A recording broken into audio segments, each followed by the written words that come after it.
सगळं काही रोजच्या सारखं सराईतपणे चालू असताना अशीच एक बातमी आली की बीडचे नेते गोपीनाथ मुंडे यांचा अपघात झालाय। त्यानंतर काहीच वेळात बातमी आली की गोपीनाथ मुंडे यांचं निधन। अनेक वर्षे संघर्षाची वाट धरलेले आणि मोठा प्रवास केलेले गोपीनाथ मुंडे अशा अपघाती निधनात गेले याची हळहळ ही अनेकांसाठी चटका लावणारी बातमी होती। त्यापेक्षा धक्कादायक गोष्ट होती ती नुकतीच त्यांनी केंद्रीय मंत्रिपदाची शपथ घेतल्याने ते असे कसे गेले याची। बीड जिल्ह्यासह महाराष्ट्राला एक राजकीय उभारी देणारी बातमी ही त्यांच्या मंत्रिपदाची होती। मात्र त्यानंतर थेट मृत्यूची बातमी आल्याने सगळ्यांना अस्वस्थ करणारा धक्का बसला होता। त्यातही अपघात झाला त्याची फक्त बातमी आली, ना कुठला व्हिडिओ आला ना कुठला फोटो। त्यामुळे केंद्रीय मंत्र्याचा असा कसा अपघात झाला अशी शंका येऊन अनेकांनी याची अपघात की घातपात अशी चर्चा केली। आजही जेव्हा जेव्हा विषय येतो तेव्हा त्यांचा खरंच अपघाती मृत्यू झाला की काही घात झाला अशी शंका येते आणि घातच झाला असेल असं जास्त गडदपणे वाटतं असं अनेक लोक बोलतात। मात्र तशी कुठलीच शंका घेऊन त्यांच्या कुटुंबातील किंवा इतरांनी काही ठोस मागणी न केल्यानं तो विषय मागच पडला। पुन्हा तेच घडलं।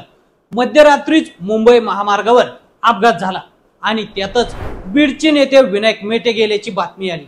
या माणसाने संघर्षाची मोठी वाट पार केली होती। त्यांना जिल्ह्यासाठी किंवा राज्यासाठी काही विधायक करता येईल अशी परिस्थिती निर्माण झालेली असतानाच ते अपघाती गेले। त्यांच्याबद्दल मनात अनेकदा शंका झाली, खरंच गेले की काही घातपातच झाला, कारण त्यावेळी शंका घ्यायला अनेक वाव होता। मेटे यांचा अपघात झाला तेव्हा त्या ठिकाणचा पत्ता चालक लवकर देत नव्हता। त्याने किमान 2.5 ते 3 तास पत्ता सांगायला उशीर केला। हा उशीर का केला त्यातही अपघात चालक एकदम सुखरूप। मेटे यांनाही डोक्याच्या मागच्या बाजूला कापल्यासारखंच लागलं आणि हाताला थोडं, बाकी कुठं काही नाही। मग शंका काय येणार नाही। त्याच वेळी अनेक राजकीय लोक तेथे आले आणि त्यांनी मीडियावर लगेच हा दुर्दैवी अपघात आहे, ते मोठे नेते होते असं बोलून सगळेच मोकळे व्हायला लागले।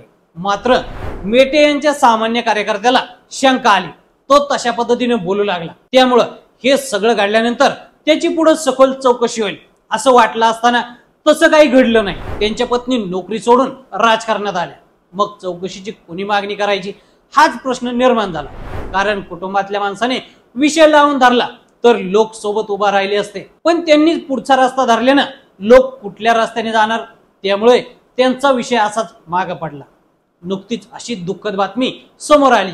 बीड जिल्ह्यातील ज्येष्ठ नेते भाजपचे माजलगावचे माजी आमदार RT देशमुख उर्फ जिजा यांचे लातूरला जाताना अपघाती निधन झालं।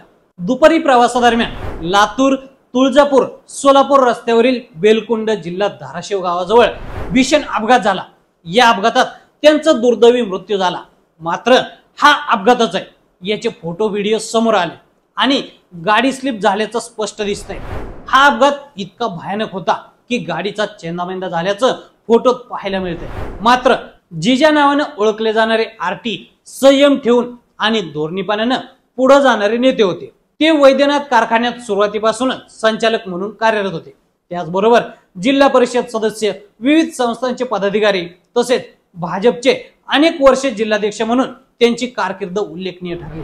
अतिशय सोज्वळ, सुसंस्कारी, संयमी आणि खंबीर नेता अशी त्यांची प्रतिमा परळी आणि बीडमध्ये राहिली आहे। गोपीनाथ मुंडे यांच्याशी त्यांनी ज्या वकुबाने काम केलं त्याच वकुबाने ते आजपर्यंत राजकारणात वावरत होते। गोपीनाथ मुंडे यांचा हुकमी एक्का म्हणता येईल अशा फळीतले RT देशमुख होते।